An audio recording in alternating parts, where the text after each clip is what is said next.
मैं रवीश कुमार आप सभी का स्वागत करता हूं आपके अपने YouTube चैनल पर। रोजमर्रा की भागदौड़ से भरी जिंदगी में जब कोई व्यक्ति अपने पूरे जीवन की कमाई, मेहनत और सेवा देश को समर्पित कर देता है तो उसके मन में एक ही आशा रहती है कि रिटायरमेंट के बाद उसे स्थिरता मिले, सुरक्षा मिले और ऐसी व्यवस्था मिले जो उसे सम्मानजनक जीवन जीने में मदद करे। देश के करोड़ों पेंशन भोगी इसी उम्मीद के सहारे आगे की जिंदगी बिताते हैं और जब इतनी बड़ी आबादी के बीच लंबे समय से उठ रहे सवालों का जवाब मिलना शुरू होता है। जब मंत्रालयों से लेकर न्यायपालिका तक महत्वपूर्ण कदम उठाए जाते हैं तब यह सिर्फ एक खबर नहीं रहती बल्कि लाखों घरों की धड़कन बन जाती है। इसी धड़कन से शुरू होती है आज की वह लंबी और महत्वपूर्ण कहानी जिसमें हर वह अपडेट शामिल है जो पेंशन धारकों के लिए राहत, भरोसा और उम्मीद लेकर आया है।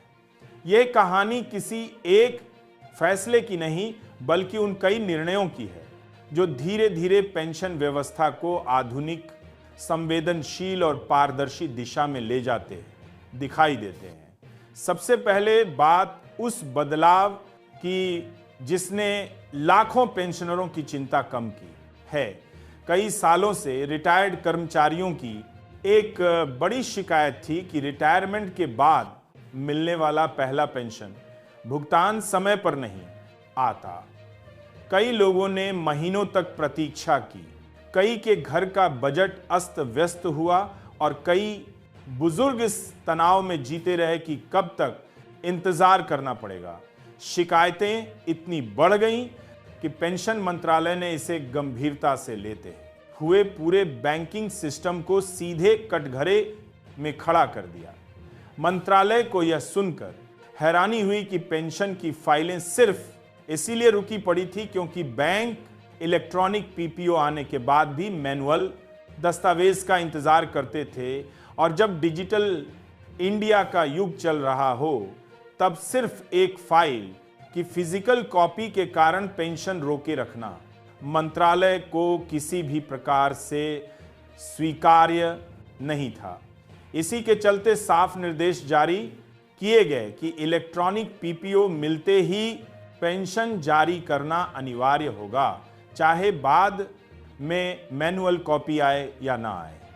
मंत्रालय ने यह भी स्पष्ट किया कि किसी भी शाखा में बैठे अधिकारी यदि इस व्यवस्था को लागू नहीं करते तो उनके खिलाफ कार्रवाई की जाएगी। यह चेतावनी नहीं बल्कि उन लाखों लोगों का हक दिलाने का प्रयास है जो उम्र के अंतिम पड़ाव में हर महीने मिलने वाली राशि पर निर्भर रहते हैं। यह कदम इसलिए भी अहम है क्योंकि पेंशन सिर्फ पैसा नहीं बल्कि सम्मान, सुरक्षा और आत्मविश्वास देने का माध्यम है। जब महीने की पहली तारीख को पेंशन अकाउंट में आती है तब पेंशनर को लगता है कि व्यवस्था उसके साथ खड़ी है, लेकिन जब वह भुगतान रुक जाता है तो चिंता, तनाव और असुरक्षा घर कर जाती है। यही कारण है कि इस निर्णय को देश भर के पेंशनरों ने राहत की सांस के साथ अपनाया। इस बदलाव की कहानी जहां मंत्रालय के स्तर पर प्रशासनिक सुधार दिखाती है, वहीं दूसरी तरफ न्यायपालिका ने भी पेंशनरों के हित में बेहद महत्वपूर्ण फैसला सुनाया।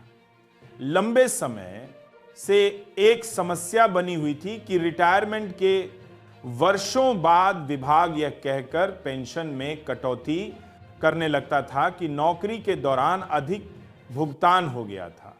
ये वह स्थिति थी जिसमें कर्मचारी स्वयं गलती पर नहीं था बल्कि विभागीय प्रक्रिया, लेखांकन या स्लैब निर्धारण की त्रुटि के कारण भुगतान में अंतर आ जाता था, लेकिन वह गलती पकड़ में आने में कई साल लग जाते थे और फिर विभाग अचानक रिटायर्ड व्यक्ति को नोटिस भेजता था कि अब अतिरिक्त दी गई राशि की रिकवरी होगी। यह ना सिर्फ अनुचित था बल्कि कई बुजुर्ग पेंशनरों के लिए बहुत बड़ी परेशानी भी बन जाता था। उनकी मासिक आय में कटौती होने से उनके खर्च पूरे नहीं होते थे, चिकित्सा और दैनिक खर्चों में बाधा आती थी, 2000 रिटायरमेंट की स्थिरता हिल जाती थी। इसी पीड़ा ने सुप्रीम कोर्ट को यह कहना पड़ा कि विभागीय गलती की सजा कर्मचारी को नहीं दी जा सकती यदि नौकरी के दौरान गलती पकड़ नहीं आई, यदि कर्मचारी ने कोई गलत दस्तावेज नहीं दिया और कोई धोखाधड़ी नहीं की, तो रिटायरमेंट के वर्षों बाद उससे पैसा वापस लेना पूर्णतः अवैध है। कोर्ट ने यह भी स्पष्ट किया कि पेंशन में कटौती किसी भी परिस्थिति में नहीं होगी और ना ही अतिरिक्त वेतन, ग्रेड पे या अन्य भत्तों की रिकवरी की जाएगी। ये फैसला उन सभी लोगों के लिए ढाल की तरह खड़ा हुआ जिन्हें अचानक पेंशन में कटौती का सामना करना पड़ रहा था। यह न्यायालय का वह निर्णय है जिसने न केवल आर्थिक राहत दी बल्कि यह संदेश भी दिया कि रिटायर्ड व्यक्ति की गरिमा से खिलवाड़ नहीं किया जा सकता। अब बात उस अपडेट की जिसका इंतजार लाखों केंद्रीय कर्मचारियों और पेंशन धारकों को वर्षों से था। 8वें वेतन आयोग को लेकर लगातार चर्चाएं चल रही हैं। कभी सरकार का रुख स्पष्ट होता है, कभी आर्थिक स्थितियों का हवाला दिया जाता है और कभी यह कहा जाता है कि अभी यह उचित समय नहीं। लेकिन इस बार केंद्रीय मंत्रियों ने जिस खुलकर स्वीकारोक्ति के साथ कहा कि संसदीय समिति की सिफारिशों पर सक्रिय रूप से विचार किया जा रहा है, उसने सभी पेंशनरों के मन में नई उम्मीद जगा दी। यह सिफारिश 2018 में आई थी जिसमें कहा गया था कि अतिरिक्त पेंशन का लाभ 80 वर्ष से पहले शुरू होना चाहिए। दुनिया के कई देशों में उम्र बढ़ने के साथ आय में बढ़ोतरी दी जाती है ताकि बुजुर्गों को बढ़ते खर्चों और स्वास्थ्य चुनौतियों से निपटने में मदद मिले। अधिक उम्र में दवाइयों का खर्च बढ़ जाता है, एनर्जी कम हो जाती है और आर्थिक जरूरतें भी स्थिर नहीं रहती। समिति ने इसी आधार पर 65, 70 और 75 वर्ष की आयु में क्रमशः 5%, 10% और 15% अतिरिक्त पेंशन देने की सिफारिश रखी थी। यदि इसे स्वीकार कर लिया जाता है तो लाखों पेंशनरों की आर्थिक स्थिति मजबूत होगी और वे जीवन की ढलती उम्र में भी आत्मनिर्भर